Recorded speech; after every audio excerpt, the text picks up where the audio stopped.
The wind howled across the endless white desert of Antarctica, carrying whispers of forgotten winters. Beneath the ice, something ancient was waiting to be discovered. A team of scientists sought fossils, traces of life long extinct, but what they found was not dead. It was only asleep. Dr. Ethan Black adjusted his frost-covered goggles, staring at the excavation site. Steam rose from deep vents in the ice, curling like the breath of the earth itself. Months of searching led to a massive shape buried below, too symmetrical to be a rock. It looked almost like a rib, or perhaps a scale. Ethan knelt beside the glimmering surface emerging from the ice, shimmering like metal in moonlight. When his glove brushed against it, he froze. The object was warm.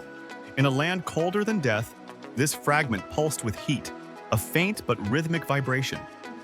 He turned to his assistant, urgency in his voice. "Record this, now!" The scanner lit up, a steady sound coming through the speaker. Alive. Lena whispered, "That's impossible." Ethan replied, "Unless it's not a fossil."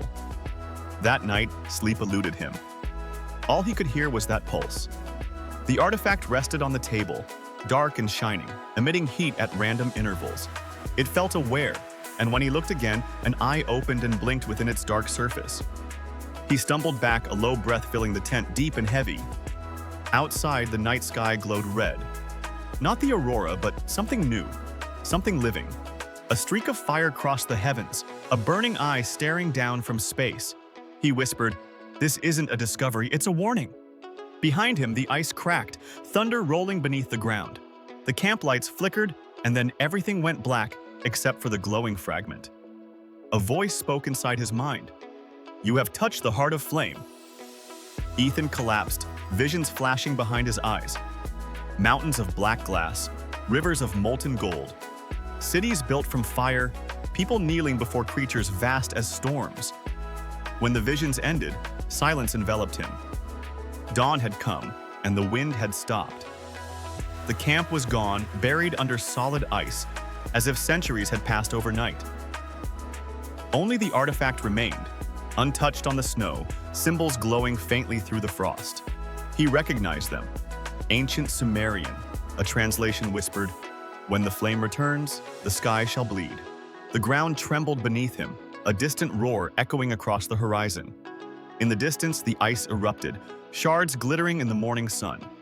A pillar of red light pierced the clouds, the heartbeat returning, slow, heavy, unending. Myths are echoes of an age long forgotten. But what if they remember us? What if something divine has been dreaming beneath our feet and our curiosity has just woken it up? Ethan stared into the sunrise, eyes filled with reflected fire, unaware of the spark that had been lit. Under the frozen sky, one truth remained. What humanity calls extinction, the earth calls sleep. Ethan wandered across the empty white plain, numb from cold and disbelief. The world around him was silent, frozen in perfect stillness. The storm that had consumed the camp was gone, as if it had never existed. He turned in every direction, but there were no tracks, no tents, no machines. Only the endless horizon of snow surrounded him. He clutched the artifact in his hands, its faint warmth the only sign of life left in this wasteland. He whispered to himself, "It's still beating." The pulse was soft but steady, like a heart buried deep beneath the world, waiting to rise again. Hours passed before he saw movement. A black helicopter emerged from the haze. Men in heavy suits stepped out, their faces hidden behind tinted masks. Ethan waved, shouting for help, but they did not answer. They took the artifact from his hands without a word. One of them handed him a folded document with a red seal. Property of the United Earth Science Division. His discovery had been claimed, and he tried to protest. But the man only said, "You were never here." When he woke again, Ethan was in a medical ward somewhere underground. The hum of machines filled the room, and a nurse smiled faintly when she saw him open his eyes. "You're safe," she said, but her tone felt hollow, rehearsed. "You've been through a severe storm. Your team didn't make it." Ethan sat up sharply, confused and desperate for answers. "What storm?" "There was no storm. The ice. The sky?" He stopped, realizing she wasn't going to tell him anything. 3 days later, a man in a gray suit arrived, introducing himself as Director Kane. "Dr. Black," he said calmly. You discovered something extraordinary, but it is extremely dangerous. Ethan stared at him, unblinking, feeling the weight of his words. You don't understand what you've taken, he replied quietly. Kane smiled thinly. On the contrary, we know exactly what we found. That night, Ethan couldn't sleep again. The walls of his room seemed to hum. He pressed his hand against the metal and felt it, the same pulse he had felt in the ice. He whispered, "You're still here." Suddenly, the lights flickered, and his phone lit up by itself. A single message appeared. "The heart is moving." He froze. There was no number, no signal, no sender. Then another line appeared. "They think it's dead. It's not." The next morning, he tried to leave the facility, but two guards stopped him at the gate. Before they could take him back, the ground shook and alarms screamed. People ran through the corridors, and the deep vibration returned, stronger this time. Ethan pushed past the guards, following the sound, feeling a rhythm, a heartbeat. In the lowest level of the base, thick glass separated him from a massive containment chamber. And there it was, the artifact, now larger, spreading tendrils of black crystal into the walls. The air shimmered around it, and faint tongues of flame flickered across its surface. Scientists in hazmat suits shouted orders, but the temperature kept rising. Ethan stepped closer, pressing his hand against the glass, feeling the pulse align with his own heartbeat. For a moment, he felt as if the thing inside was breathing through him. And then, it spoke again, a voice deep and ancient saying, "You opened the gate."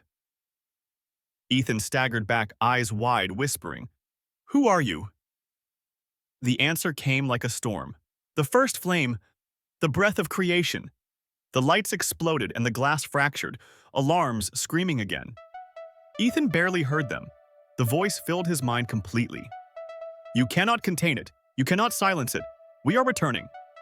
When he woke, the chamber was gone. Destroyed, the air smelled of ash and iron. The walls were scorched black, and every monitor was dead. Soldiers rushed in, dragging him away, but he looked back one last time. Through the cracked doorway, something glowed in the darkness, a shape, enormous and shifting. They called it an accident, but Ethan knew better. The artifact had never been a stone. It had been an egg. That night, as he sat alone in his quarantine room, the pulse returned once more. Not through the walls this time, but from inside his own chest. He looked at his trembling hands and whispered, "What have you done to me?" The answer came softly, like a whisper from within his bones. "You were born of fire." Far above the earth, the comet known as the Dragon's Eye passed silently through the sky. Around the world, strange storms began to form, circling the poles, spiraling inward toward one single point. And beneath that frozen continent, something vast was stirring once again. Days passed, and the world began to change. At first, it was subtle. Then strange things started happening. Satellite images showed storms where there had never been storms before. Rivers near volcanoes boiled without any heat. Birds migrated in perfect spirals, drawn to something unseen. The magnetic field shifted, confusing every compass on Earth. Scientists argued on live broadcasts, while governments denied everything. But we felt it. Something ancient was stirring beneath us. I sat in my small apartment, hands shaking as I scrolled through the news. Reports of blue fire erupting in Chile, glowing dragons in China, and melting sand in Egypt filled the screen. Everywhere, people whispered one word: rebirth. The pulse that haunted me in Antarctica now followed me everywhere, steady and unrelenting. I recorded another note in my journal. Day 72. The pulse grows stronger each night. It's in the air, maybe in all of us. I see patterns in the sky, in the lightning, in the flames. What if the myths weren't just stories? What if they were memories? I paused, staring at my reflection. My eyes looked different, sharper, brighter. I whispered to myself, "I'm not losing my mind. I know what I saw." That night, I dreamed again, standing on a mountain of black stone under a crimson sky. Rivers of molten fire carved paths below, and enormous wings blotted out the sun. A voice whispered, "The world you know was built upon our ashes." I gasped awake, sheets drenched in sweat as the wind roared outside. The sky pulsed with color, not dawn, but an aurora of red and gold. People poured into the streets, filming, shouting, praying. The horizon shimmered as if the heavens were on fire. The news called it a magnetic anomaly, but I knew better. This was a signal. Strange phenomena spread across the planet. Oceans receded, revealing carvings on the ocean floor. Mountain peaks glowed at night, and ancient temples rose from the earth. Priests and scholars from every faith spoke of the fire awakening. I was contacted by Mira, a historian studying the same symbols. She said I was marked, that I carried the echo of the heart. Her calmness unsettled me as she sent a photograph of an ancient parchment. It depicted a human surrounded by flames, a dragon behind him, wings wrapped protectively. The words were no longer just prophecy, they were instructions. That evening, the power flickered, and my screens went black. Then a symbol I knew too well glowed in red light, and a voice spoke in a language I didn't understand. I heard my name, then a final phrase. The gate is opening. Moments later, the power returned, but the window trembled as if the building had taken a breath. I looked outside. The northern sky split open with light, a streak of fire vanishing into the sea. The ground shook, and every car alarm screamed at once. Then silence. In that silence, I whispered, "It's starting." For a heartbeat, I heard wings, massive, ancient, passing high above the clouds. And in the ocean's depths, sensors recorded a new sound, a pulse matching the human heartbeat. The whisper of fire had begun. Ethan arrived in Rome, following Mira's coordinates, and the city felt alive with tension. The sky above the Vatican shimmered red, a strange reflection of the auroras circling the planet. Crowds gathered, praying and shouting, demanding answers to the chaos around them. Entering the old library beneath St. Cecilia's, he found Mira waiting, surrounded by dust and candlelight. She looked older than he expected, her silver hair framing a face filled with urgency. "I didn't think you'd come," she said, handing him a leather-bound book. "This is the Codex Ignis, the Book of Fire. It speaks of the event you've seen." Ethan opened the brittle pages, revealing drawings of dragons, humans, and war. Beneath one illustration, he read, "The children of Ash rose against their makers." He looked up, questioning. "You think this really happened?" Mira nodded, her voice steady. "History repeats itself, the same signs, the same flame." They sat in silence as thunder rolled above, echoing through the ancient stone walls. Mira explained, "The children of the flame believed humans were born from dragonfire. But fear turned to rebellion, and humans sealed their creators beneath the world." Ethan whispered, "If that's true, then myths are just memories." Mira smiled sadly. "Exactly. Memories buried under lies and time." He studied the drawings again, noticing the dragon's eyes. They looked human. "They weren't all beasts," Mira said quietly. "Some loved us, some protected us. But when humans learned the secret of fire, they thought they no longer needed their creators." Ethan closed the book, realizing, and now the flame is waking again. Mira met his gaze. "Yes, the world is remembering what it lost." She revealed a small pendant, a fragment of dark crystal saying, "This belonged to the first guardian of the flame." "You've heard it, haven't you?" she asked, and Ethan nodded, feeling the pulse inside him. The silence was broken by a low vibration trembling through the floor. Mira shook her head. "No, that's not the earth, that's something deeper." The vibration grew louder, books toppled from shelves, and alarms wailed outside. Ethan turned to the window as a column of light pierced the clouds, illuminating St. Peter's dome. People screamed in the streets as the sky rippled like liquid fire, forming wings across the horizon. Mira gripped his shoulder. "It's waking everywhere at once. The seals are breaking." Ethan asked, fear and awe in his voice. "What do we do?" She answered softly. "We remember." Hours later, they took refuge in the catacombs, walls covered in ancient carvings. The deeper they went, the more the images changed, from saints to dragons and sons of flame. At the end of a tunnel, they found a mural of humans kneeling before dragons, offering glowing orbs. Mira said, "They're not here to destroy us. They're here to finish what they began." Ethan realized, what was sealed under the ice wasn't a prison, it was a womb. Mira whispered, "All of them. and the first has already awakened. His phone vibrated with a new message. The sky bleeds. He lifted his eyes to Mira. It's happening now. Above the catacombs, thunder rolled again, like the beating of enormous wings. The echoes of the ancients had returned. Added. The world began to unravel, starting with storms that swept across continents without warning. Crimson clouds pulsed like veins in a living creature, and satellites captured strange spirals forming within them. The media called them anomalies, but the truth was undeniable. Something was happening. In New York, lightning split the sky at noon, carving symbols of flame into the clouds.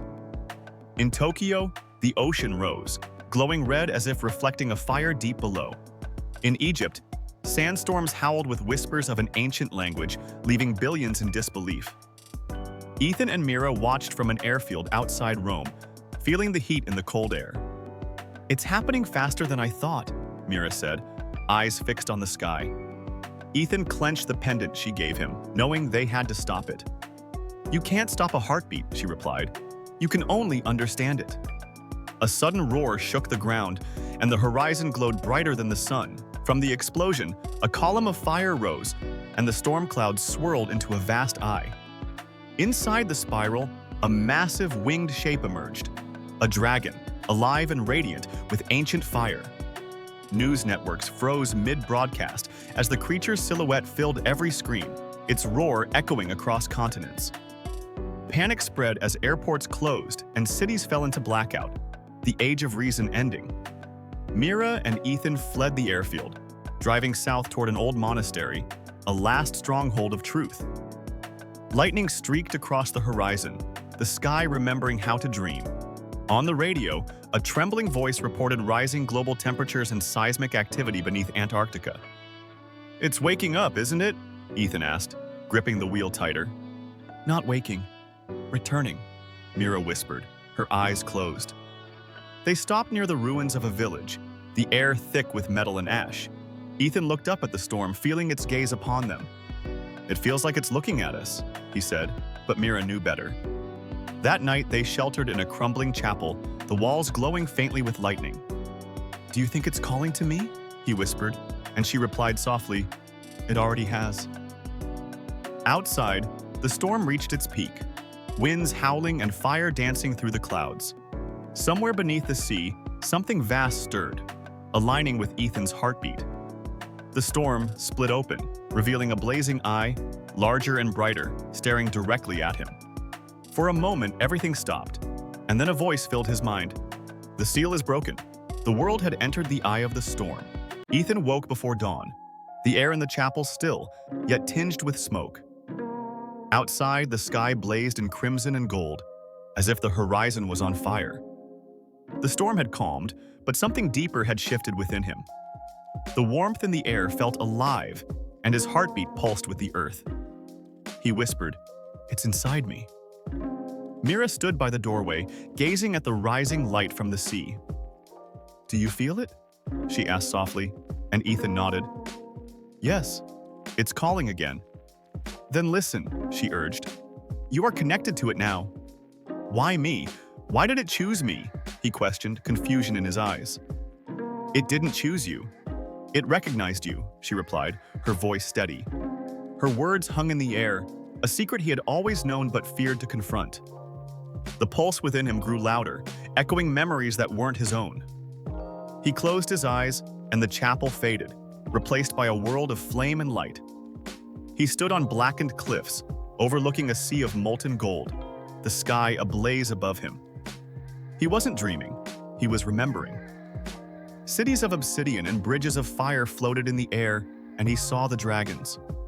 They were not beasts, but beings of creation, their eyes filled with wisdom and sorrow. One dragon, larger than the rest, landed before him, its presence commanding. You are not seeing the past. You are seeing what sleeps inside you, it said. Ethan felt the ground tremble beneath him, his heart racing. Who are you?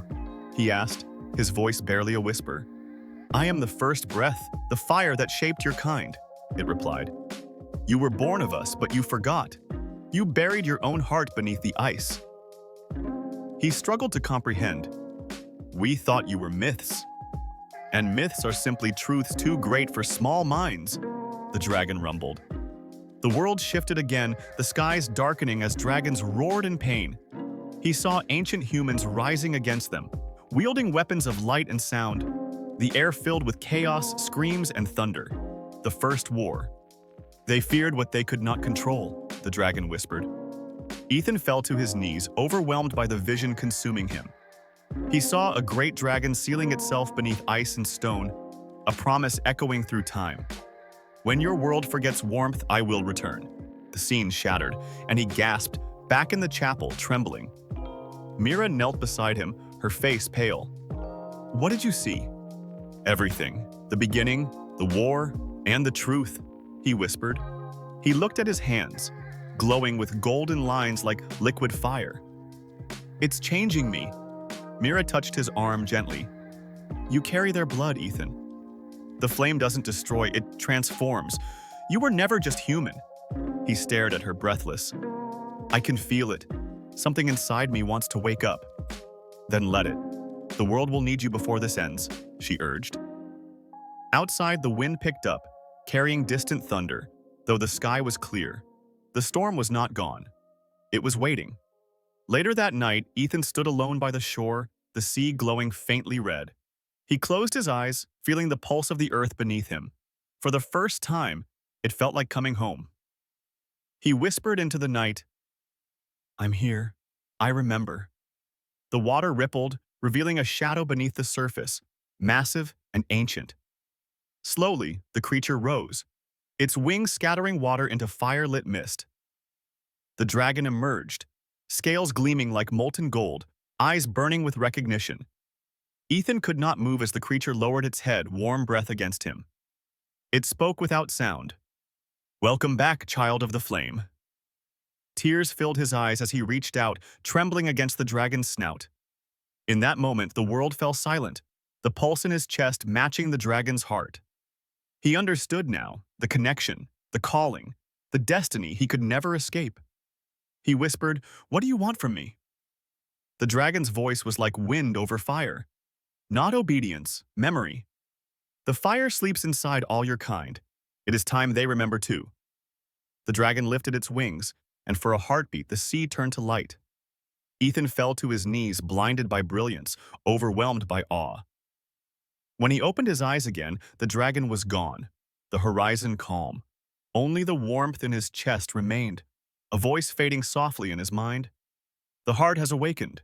The age of fire begins. Ethan looked toward the glowing sky, whispering into the wind. Then so be it. Weeks passed since Ethan met the dragon, and everything felt different. The sky refused to return to blue, each dawn glowing faintly red. Every sunset shimmered with an unsettling gold. The air buzzed, alive, as if something vast breathed beneath the clouds. Scientists called it an atmospheric anomaly, but no equation could capture the pulse of the planet. Then came a discovery that changed everything. In Geneva, geneticists uncovered something impossible. Inside human DNA, they found a new sequence, a living code unlike any known species. It wasn't viral, nor a mutation. It was older than humanity itself. They named it the Ignis fragment, the fire gene. Under heat, it glowed like a spark. Under sound, it vibrated like a heartbeat. When mapped, they realized it existed in everyone. Governments tried to keep it secret, but secrets burn. Soon, the world knew, sparking debates of evolution versus curse.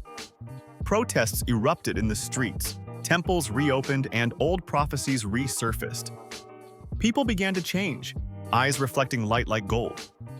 Hands warmed the air, and whispers of breath looked like smoke. Ethan watched the chaos unfold from their mountain hideout, Mira by his side. The fire in the old hearth flickered brighter with every word he spoke. It's everywhere now, he murmured, his voice barely above a whisper. Mira nodded, her expression serious. The gene isn't spreading, Ethan. It's awakening. It was always there, waiting. He stared into the flames, contemplating. And now that it's awake, she sighed, the weight of the world in her eyes. Now the world must decide whether to evolve or to burn. Soon, governments began testing citizens. claiming it was for research. Anyone showing high resonance was taken away, but none returned. Fear replaced science, and whispers turned into hunts. Ethan felt the pulse inside him growing stronger each day. His dreams transformed into vivid memories, not just dreams anymore. He saw through the eyes of dragons, soaring through ancient skies, breathing stars, shaping oceans. He felt their sorrow, their loneliness, their patience. One night, his hands began to glow softly in the dark, illuminating the room. The fire bent toward him, as if drawn by an unseen force. Mira watched in silence, her eyes wide with realization. "You're changing," she said softly. "You're not just carrying the flame anymore, you are becoming it." The world was burning, but not in flames. It burned with fear, confusion, and awakening. The sky pulsed with a heartbeat, no longer just weather. Every storm carried firelight within its heart. Shadows whispered secrets, breathing life into the unknown. For the first time, humanity realized it was no longer in control. Governments called for unity, but panic spread like wildfire. Cities fell into chaos, nations built weapons of fear. They named it the Defense Initiative, but we knew it was a war against something ancient and unstoppable. In South America, satellites captured silhouettes of wings in the clouds. In Africa, the sand glowed at night, pulsing like molten glass. In the Pacific, sonar recorded a sound that felt like history itself. The dragons were returning, not from myth, but from within the earth. They had never left.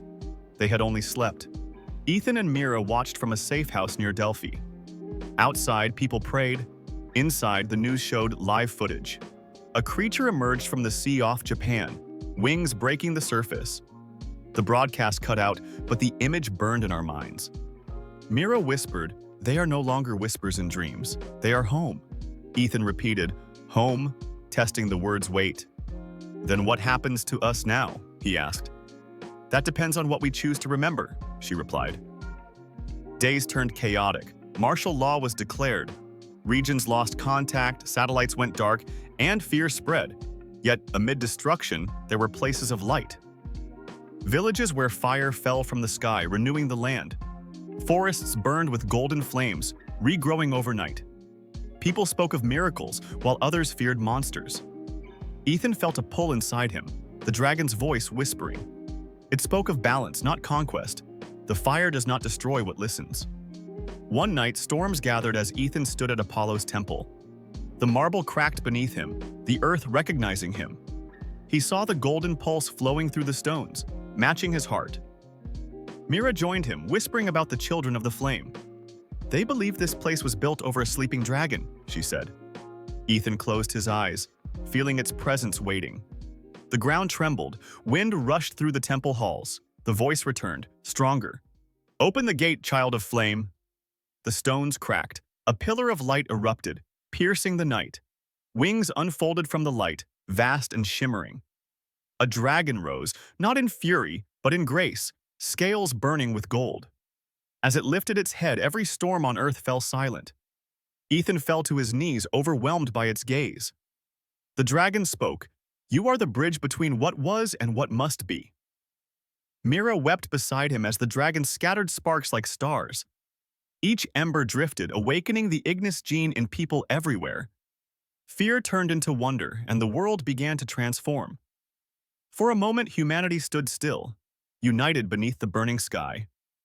In that silence, they understood. Fire was never their enemy. The dragon turned to the horizon. The storm is not the end, it is the beginning. As it soared into the heavens, Ethan whispered, "Then let it begin." The return of fire had come, and the age of dragons had begun anew. 2. The world has changed beyond recognition. Skies alive with light, oceans burning with reflection. Dragons have returned, awakening something deep within us. But this awakening comes at a cost. Nations crumble, borders blur, and the old order collapses. Some embrace the fire within, calling themselves flameborn. Others see them as abominations, fearing the unknown. The planet divides those who carry the fire and those who fear it. I move through this transformed world like a shadow. Children with glowing eyes, fields thriving in ash. But fear lingers. Cities burn, not from dragons, but from us. Governments unleash weapons to erase the mutation. The fire that gave life now threatens to end it all. Mira stays close, calm as chaos unfolds around us. Nights spent studying the Codex Ignis, searching for answers. One stormy evening, she reveals a passage about the Ash Prophet. When he remembers his true name, the world will rise or fall. The weight of her words hangs heavy in the air. I feel the pulse in my chest tighten, the heat in my veins flare. "You think that's me?" I whisper, and she doesn't need to answer. Outside, thunder rolls and dragons circle above the storm. People everywhere feel awe and fear intertwined. The age of silence is over. The age of choice has begun. In the ruins of Paris, thousands gather, united by a dream. They call it the Covenant of Embers, believing dragons will choose their messenger. Mira and I travel through shattered landscapes to reach the city. The skyline is broken, but a circle of light glows like molten glass. As I step into the circle, flames rise without heat, wrapping around me. Voices fill the air, ancient and countless, and I fall to my knees. From the fire, a figure emerges, luminous and powerful. "You carry our heart, child of ash," it says, both beginning and end. I try to speak, but the air burns with power. "What do you want from me?" I ask, and the voice replies, "Balance." The flames die, leaving silence, and I gasp for breath. Around me, people whisper, "The prophet of ash has risen." Mira steps forward, tears in her eyes, saying, "It's me. The prophecy found its voice." "No, I'm just a man who made a mistake," I protest. "And that mistake has become destiny," she smiles sadly. The next morning, the sky splits with light as dragons descend. They hover above the ruins, silent and watchful. One dragon lowers its head toward me, speaking without words. "The flame must burn once more, or the world will turn to dust." "What do I do?" I ask, trembling. "Remember who you are." It echoes across the world. As it rises, embers fall like rain, bringing new life. But not everywhere. Armies gather in the shadows, ready to fight. The prophecy has begun, and I turn to Mira, asking what happens next. "The ashes will decide," she replies, looking toward the horizon. And far beyond the clouds, something vast stirs. The final dragon awakens. Its breath rolls across the world like thunder, breaking the last seal. The prophecy of ash is no longer a story. It is our future.